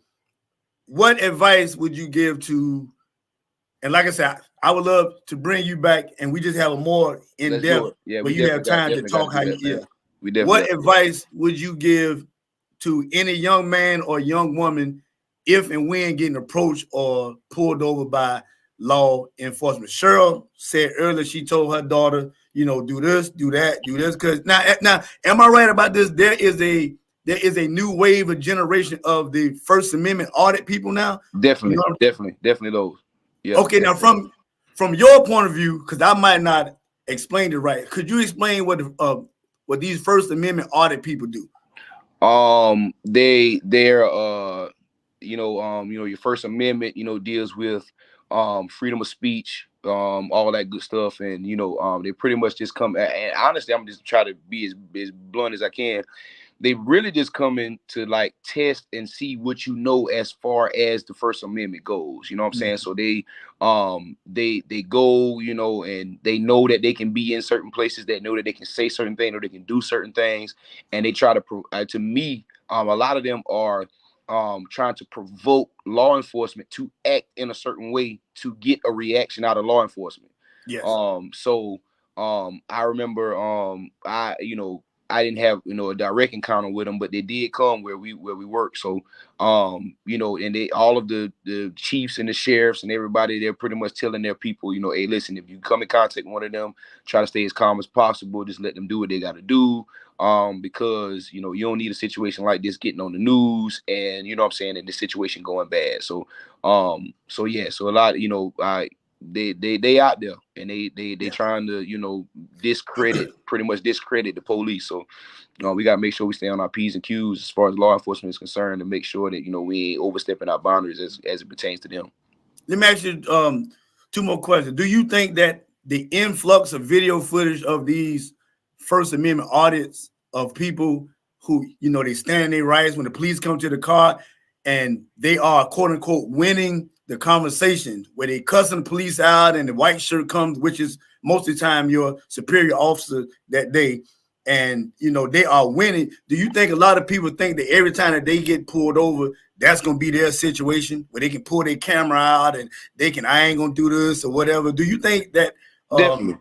Yeah, definitely. Just in social media and YouTube and all that good stuff has really put, a lot of people in bad positions, and the crazy part is, I don't mind them doing that, you know what I'm saying, which is cool, as far as, recording and, doing that good stuff, you know what I'm saying? We live in that age now, but I do feel that it is beneficial to you as the civilian to know your rights anyway. You know what I'm saying? Because even if you have that camera, if you still don't know your rights, you still behind the 8 ball. You know what I mean? So, and I try to give a lot of these young, especially the young black men, I give them free game. A lot of people don't know that, the aroma of marijuana is probable cause for a law enforcement official to search your vehicle. You know what I'm saying? Just by having the aroma, you could have smoked it yesterday or whatever the case might be. But because I smell marijuana in your vehicle, now I have probable cause to search your whole vehicle. You know what I'm saying? So, and it's just stuff like that a lot of people don't know. You know what I mean? And then, you can pull out your phone, you can do this, you can do that, you can ask for a supervisor, you can ask, you know what I'm saying? You can do all that stuff, but if you still don't know the laws if you still don't know what protects you as a citizen, if you still don't know these things, and you still don't know what law enforcement has the ability to do in certain situations, the camera ain't gonna do you no good, you know. Right. So let me ask you a question, and we're gonna let you go because you ain't gonna tell Mrs. Rufus it was my fault. No, baby, it wasn't me, baby. It was Todd. He wouldn't let me go. yeah, they're all the kids getting running around right now. We got Yeah. Yeah, you supposed to help me with these kids. You on it. Listen. As a law enforcement officer, what advice when you pull somebody over? What would you like to see from a person when you are approaching their vehicle? What's just a go-to thing that you feel comfortable as a law enforcement officer, and as well where, because as you want them to feel comfortable with, what should they have ready? What should they do? Just give me that where you just pull me over, you running my tags, and now you coming up to the car. What should I be doing? Especially for, I try to tell a lot of women this as well.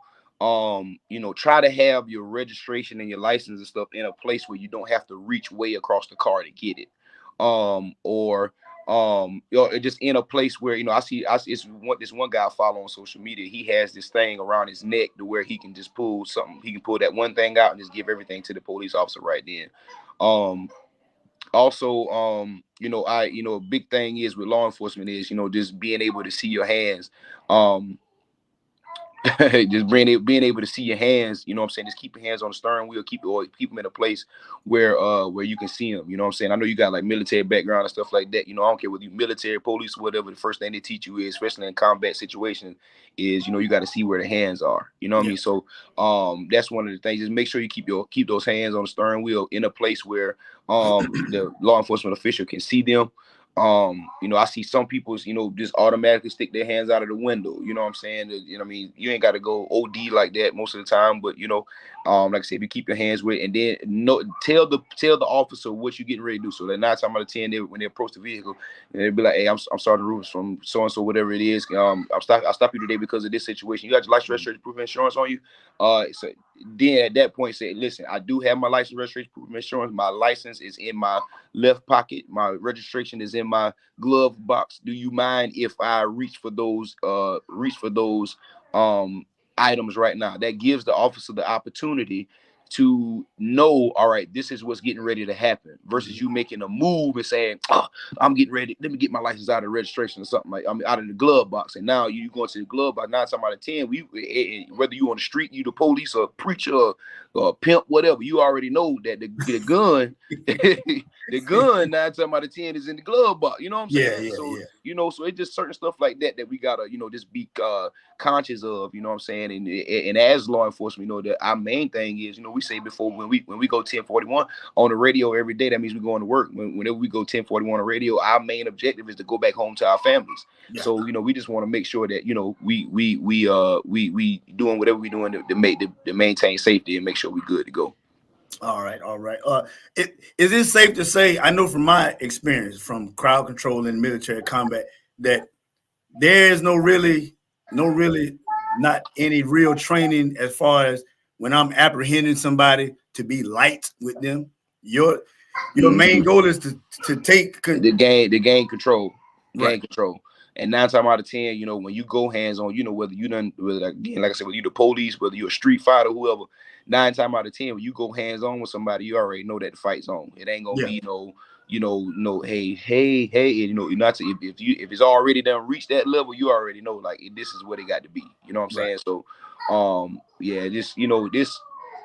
this whole, that's it. We definitely you gotta bring it back on, man, so we can talk about all this, man. I would listen, time, man.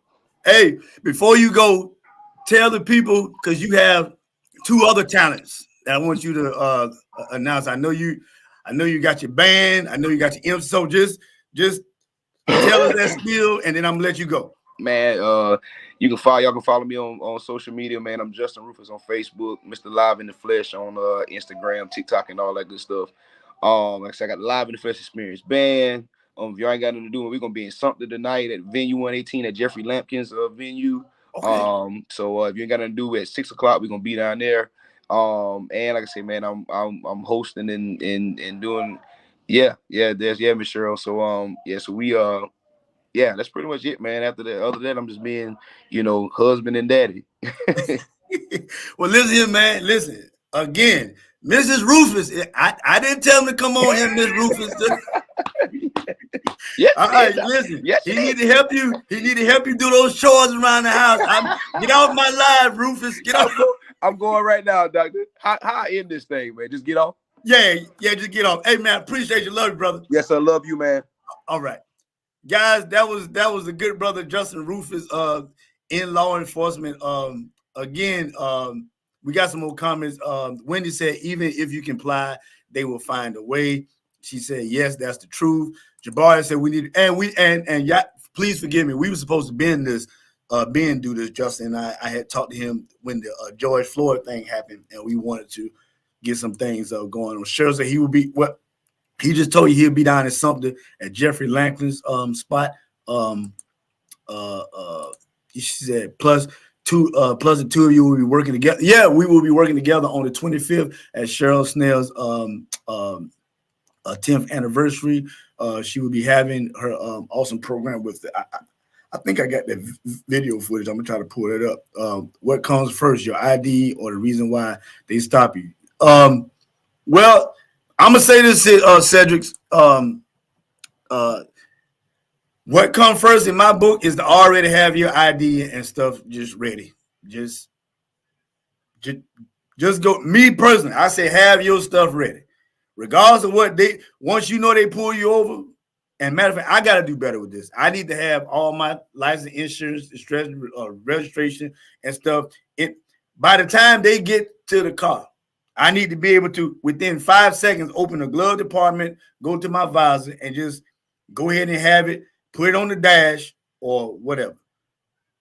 Because, again, the point that I want to get to everybody is let's get back to the house. If you get disrespected or whatever, go file a report, call me, cuss at me. Them son of a guns did this to you. They did that. They disrespected me. Every pastor, what's going on, man? This is my good. I tell you, I got law enforcement friends. We get him on discuss that. Everett is a good. I ain't gonna tell y'all all of his talents because I need to hold some of that information to myself. Good morning, my good brother. I guess you know what the topic is of the day, man. We was talking about the Memphis police brutal beating and murder of TYRE NICHOLIS. But like I said, now if you want to come on, sir, and speak on it, give your opinion, then just say yes, and I'll send you the link.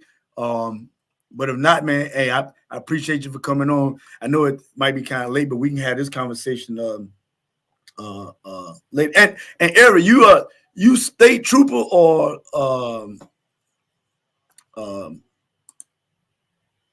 Eric said it was a horrible event that shamed us all. Okay, yeah. More or less, like you said, it was you in law enforcement. Oh, this doggone, I don't know what's going on here. But y'all stay on. I got to get the camera back going. Don't worry about it. I'm about to fix this right here. I don't know why I keep doing that, but we're back. We are back. So, guys, listen, man. Again, I see Jameson Randolph tuning in. Dr. Reese, what's going on, Dr. Reese? You know what? I think it would be awesome if I could get a conversation from, which I probably need to definitely set this up, from Dr. Reese on, just from the outside looking in, evaluating what I guess the mindset or just processing from what we saw, things that was going on.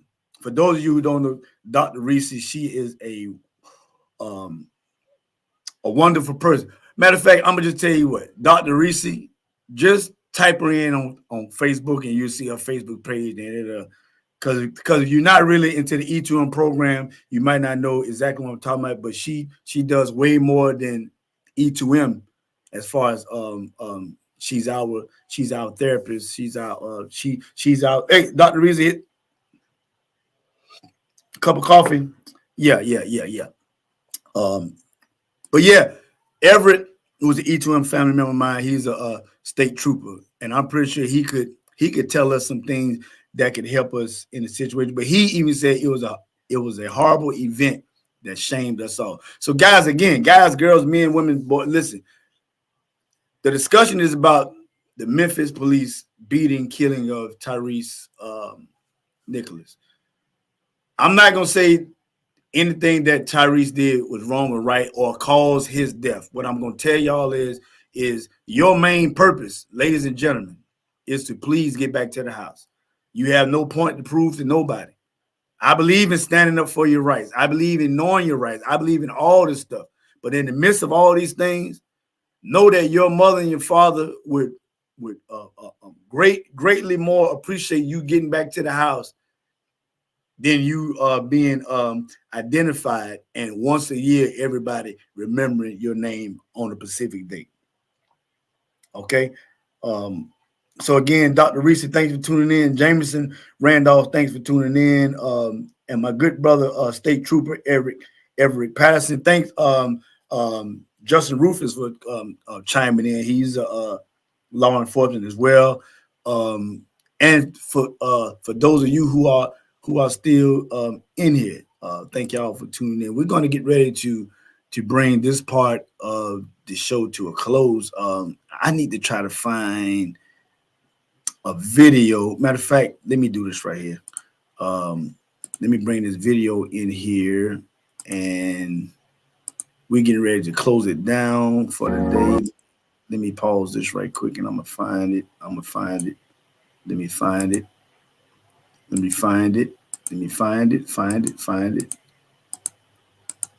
Y'all excuse me, please. I need to. All right, here we go. Let's get about right here. Let me.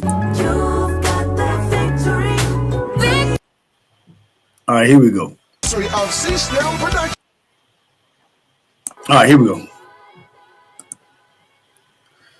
Saturday, February 25th. It's the 10th anniversary of C. Snell Morning, Productions Pops. at Brooklyn Baptist Church, 1050 Sunset Boulevard in West Columbia, featuring C.C. Williams and the Spiritual QCs, son of the late great Lee Williams. His first time here in Columbia. Let's have The Gospel Legends, Skylar Patterson and Predestined, the Sonny Brown Experience, Flossie Boyd Johnson and Faber, Blessed, the Gospel Originals, and the Harmonizing Six. Tickets are $20 in advance and $25 at the door. VIP tickets are $35. Get your tickets from Midlands PCS, New York High Style, and Bishop J.K. Jefferson. For more info, call 803-479-5489. The 10th anniversary of C. Snell Productions, sponsored by the Shad Law Firm, Timmons Contracting Inc., Connecting Elements, and Pink Butterfly Salon.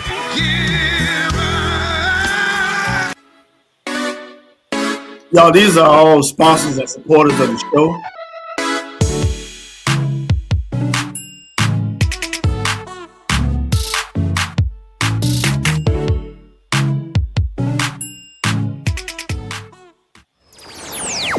Now let me find. Y'all, excuse me. Right here.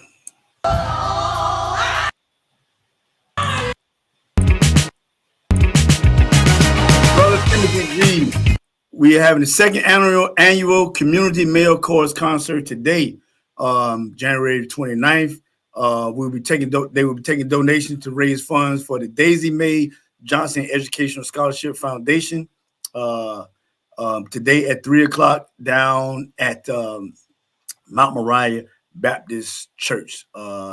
Any questions or for information, contact Timothy G at 803-351-4922. This is the concert, male chorus concert put on by brother. He's bringing the community together at the hour of 3:00, and would probably be, to tell you the truth, would probably be out by 4. He normally has an awesome straight to the point program, and this is to help raise funds for the Daisy Mae Johnson Educational Scholarship Program today at 3 o'clock. So please come out. Second annual Community Male Chorus Concert. Where? At Mount Moriah Baptist Church down there in Hopkins. Down there in Hopkins. Now let me do one more. I think I need to do this one for yeah. A little bit more, a little bit more, a little bit more, a little bit more. All right, let's go. I know y'all saw the demonstration. It's a grade A diaper. The Bert old McHale, what's going competitors, they all failed. The second, third, and fourth place. The number one brand was this cute leaf diaper. Yep, this cute leaf diaper right here. But what blows me away about it is you get this 50 pack for $12.99. All sizes, 0 through 5 for $12.99. And if you're in the metro area, they'll deliver it to you. Same day delivery, but you gotta be buying 2 packs. You ain't gotta go nowhere. Just pick up the phone, call the number, Discount Diaper World. And I'm gonna put a pamper on you too, Pablo. All right. Yeah, those are supporters, advertising on the show. That was a C Snail production. She's a supporter of the show. Discount Diaper Worlds are supporters of the show. Midlands PCS is supporters of the show. And we have other supporters as well. Thank y'all for y'all support. Listen, down at the bottom, if y'all enjoy these conversations, y'all see down at the bottom, there are different ways to donate. So that we can continue not only to have the podcast, but to have the TV show. I have a TV show that comes on every Sunday morning at the hour of 6:30 a.m. every Sunday morning. Okay. And this is where I am the CEO, Brother Todd Mickens of this show. Matter of fact, this is the TV show right here that comes on every Sunday morning. Pay attention, ladies and gentlemen. Let's go.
Right.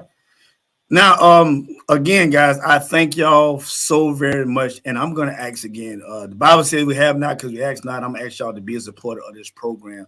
Yeah, listen, y'all can't tell me we didn't have a good discussion today. Listen, and listen, let me go back to this person here who I kind of listen. I feel honored. I feel honored that I have a troll. Listen, somebody wanted to come to the account and troll and probably wanted attention. I just realized, looking at the name, what's going on, and thanks, Cheryl, for even recognizing as a hacker. And I feel honored also that even in the midst of this person, I'm not even going to mention their name, but hey, if you think enough to try to troll this account, then that means people are watching. And listen, I appreciate it. I accept all, but you don't have to come over here and try to discredit or talk about or say off the wall thing. If you agree or disagree with what I'm saying, it's as simple as saying, brother, I don't agree with you. We don't have to down talk. Listen, my viewers, my chatters, when I'm wrong or they think I'm wrong, they just say, no, brother Todd, I don't agree with you. And then we talk about it. We don't have to say crazy stuff. But I'm also thankful that let me find a comment. Let me find it. My brother stepped in and said, pump your brakes.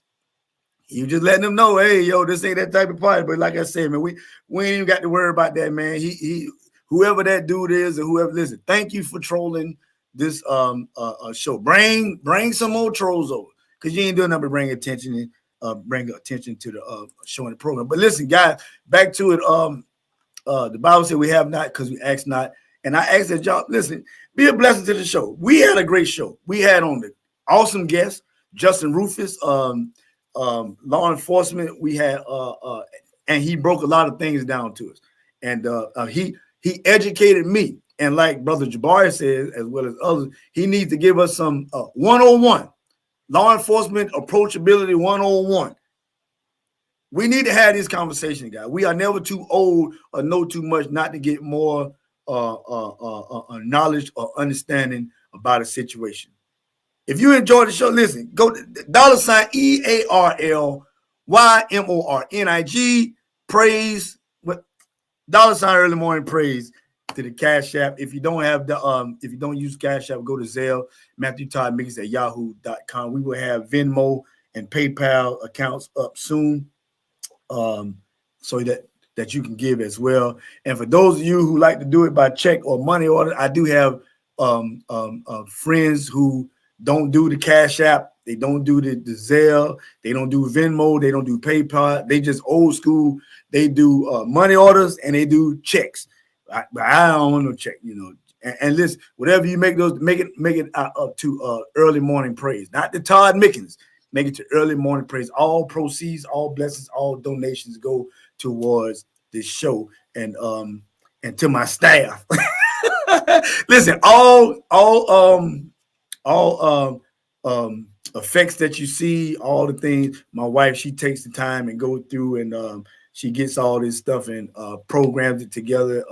My backdrop that y'all see, she does. All the programming for the TV show, she does for me. So and listen, all funds, just like the operation of the church, it goes towards the continuation of the software. We have to keep up to date. We have to keep bringing y'all new stuff because y'all don't want to, you know.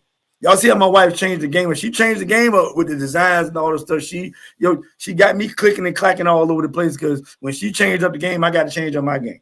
Right? William Phelps, one of my long-time supporters. What's going on, Brother Phelps? Long-time supporter, been supporting way before the show got even a smudge of popularity. And again, this show, ladies and gentlemen, reaches 3,000 to 5,000 people every Sunday. If you have a business or you have some type of advertising, we have advertised as far as Charlotte. We have advertised as far as reaching, as far as the local community, all the way down to the lower state. So you have and like I said, Discount Diaper World is one of our main supporters of the show as well. And let me make sure I catch everybody here. We already got the different ways to donate. Let me get back to that. Where we at? Y'all please excuse me. Just advertise your business or your events here. Advertise or either just donate, please. Urban Randolph, what's going on? Craig Stoops, what's going on, man? Good to see you, Craig. So please, y'all, your donation and your contributions are greatly appreciated. Okay, and as you know, today we talked about the Memphis police beating and killing of TYRE NICHOLIS, and we had some law enforcement individuals that came on and spoke and or commented. And remember, guys, when you comment, make sure you let us know what city and state that you're tuning in from. We had some people in from all the way from Kentucky. We had some people in from North Carolina. We had some people in all the way from down in Pompano, Florida. So we are all over the place. And make sure that you share. And like I said, my good friend, a good friend of the family. Matter of fact, let me post this. This is my pops saying, "Hey, son, good morning." And this is a friend of the family, Mr. William Phelps, who is always, whether it's my Popston group or whether it's my TV show or whether it's the podcast, always a supporter. Love you, appreciate all that you've done for me and mine. So, guys, listen, I'm going to ask again. And like I said, and I'm going to harp on this. The Bible says we have not because we ask not, right? So I want y'all to do, listen, think about it. If you enjoyed the show, then go ahead. No amount is too big, no amount too small. But first, what I want you to do is pray for the Todd Mickens Presents Early Morning Praise TV show, and pray for the Todd Mickens Presents Let's Talk About It podcast, that we continue to grow and bring you better content each and every time. Okay, so here we go again. One way to donate is by Cash App, $ Early Morning Praise, and then and as you can see at the bottom, right here, and also by Zelle. But guys, we getting ready to get out here. We have had an awesome 2-hour show this morning, and I'm going to continue to do it like this. Excuse me. Where we had the TV show. If you're watching on TV, you're not going to see the interaction as far as like this. But those who are watching the TV show online via Facebook and YouTube, you're going to see the interactions, you're going to see the comment, and we're going to go straight into the podcast. And I think it was awesome. Burt McHale, thank you. I didn't get your name there earlier. Thank you for tuning in. Again, Urban Randolph, thanks, man. Trey Dixon, thanks for tuning in. But again, guys, we are getting ready to get out of here. I'd like to thank Brother Justin Rufus. I'd like to thank Eric Patterson for tuning in. I'd like to thank my good brother. Let me make sure. Matter of fact, let me just go get everybody. Shelby, I appreciate you. Let me just get everybody's name all the way from the beginning.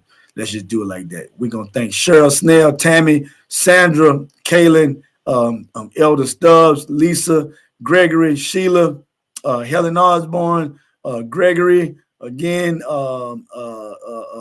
Wandalyn Kenner, Griffin, thank you. Wendy, thank you. Linda, Sandra, Dwight, let me come on. Marvin Fleming, thanks for tuning in. God, man, we had a good little bit today, guys. Sandra, thanks for tuning in, and thanks for being active. Justin Mickens, thanks for tuning in. Timothy Wesley, thanks for tuning in. Come on. Justin Rufus, definitely thank you for coming in. Shelby, my good brother, let's go, man. Thanks for tuning in. Jabari Wade, thanks for tuning in.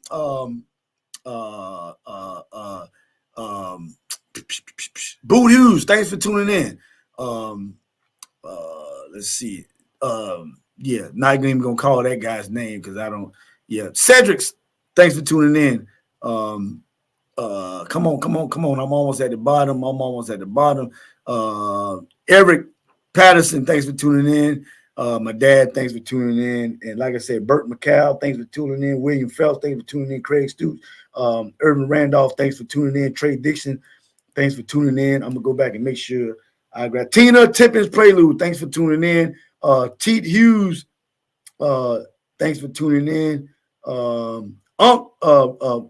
Ratimus L, thanks, for tuning in. I didn't catch you earlier, man. My apologies. Make sure I get everybody, and then we're gonna go ahead and get off of here. Janice B. Dub, thanks for tuning in. Carletta Anderson, thanks for tuning in.